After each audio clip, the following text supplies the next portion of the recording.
Guys, magandang hapon. Andito ako ngayon sa gitna ng palayan. Ayan.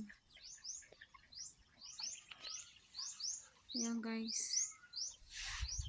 May mga bahay naman to sa malayo lang guys. So maglalakad tayo ngayon na sa gitna ng palayan.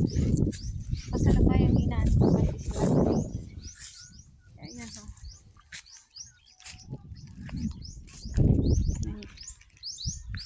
Ayan. Naglalakad ako sa tawag nito sa gilid ng palayan. Gitna. Yung sinasabi nilang dayami. Dayami guys.